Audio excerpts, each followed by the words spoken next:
બધાને સંકુલના સંસ્થાપક શ્રી આચાર્ય શ્રી તથા મારા સાથી મિત્રો, શિક્ષકગણ અને વાલા વિદ્યાર્થીઓ, પ્રેરક પ્રસંગમાં મારે તમને આજ થોડુંક શિસ્ત વિશે કેવું છે, કેમ કે આ શાળાની અંદર હું આવ્યો ને એના લગભગ વીક જેવું થઈ ગયું, બરાબર? એટલે શિસ્ત શું છે એ મેં જોયું. અમે તમારા જેવા નતા, એ હું તમને ફાઇનલ કહું, અમે સરકારી શાળામાં ભણતા હતા, બરાબર? તો ગઈકાલે આપણે પ્રેરક પ્રસંગ સાંભળ્યો કે એક જીભ લાખું ખાય ને એક જોડા.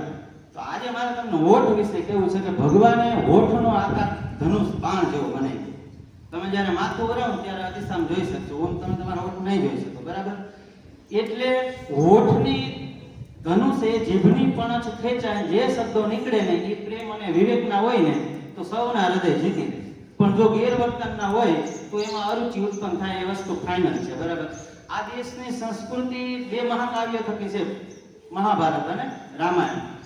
હવે તમે વિચાર કરજો, શબ્દભેદી બાણ છૂટે તો કેવું એનું પરિણામ આવે. મર્યાદા પુરુષોત્તમ ભગવાન શ્રી રામના પિતા રાજા દશરથે શબ્દભેદી બાણ છોડ્યું તો શ્રવણ કુમાર જેવા વ્યક્તિની હત્યા થઈ ગઈ. એવી જ રીતે મહાભારતમાં રાજા પાંડવે શબ્દભેદી બાણ છોડતા ઋષિ કિંદમની હત્યા થઈ ગઈ.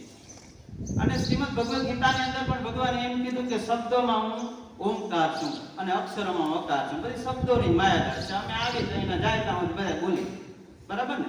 અને મારું એવું અનુમાન છે કે માણસ એના જીવનમાં સૌથી જાજુ કામ બોલવાનું કરે. એ કોઈ અપવાદ ઓછું બોલીને જાજુ કામ કરતા હોય, બરાબર?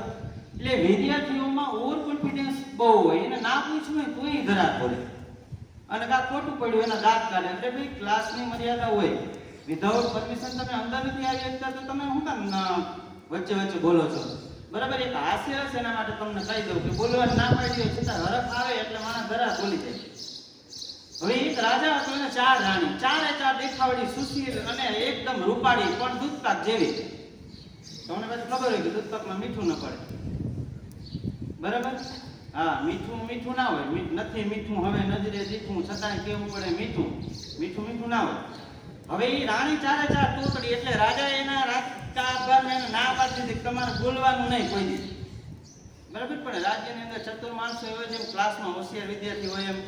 એટલે એના દીવાને એમ કીધું, મહારાજ મારે તમારા ઘરે જમવા આવું બપોરે. તો અત્યારે નહીં, તમે સાંજે આવજો એટલે વ્યવસ્થિત રસોઈ થઈ જાય. આ તો સાંભળે તો છે એકાદ બે ક્લાસમાં છોકરા, પણ એની અસર ના થઈ. એટલે મારા આજ બેને કીધું કાંઈક તમે કહો તો મેં કીધું હાલો કહું.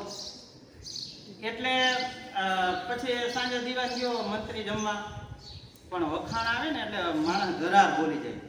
એટલે એને વખાણ કરે, વાહ દૂધપાક તો જો કેવો સરસ, આ પૂરી કેવી સરસ, આ પૂરી કોણે બનાવી? એમાં એક રાણી ન રહેવાની.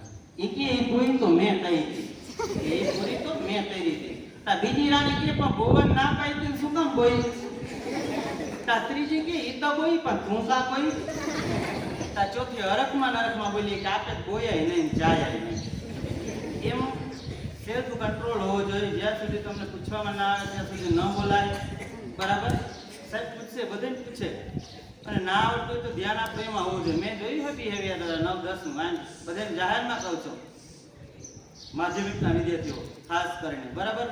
તમે શું પ્રવૃત્તિ કરો એ હું તો આ અઠવાડિયેથી જ જોતો હોઉં.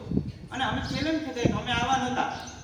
એટલે શાંતિ જાળવો અને શિસ્ત શું છે એ વસ્તુ સમજો.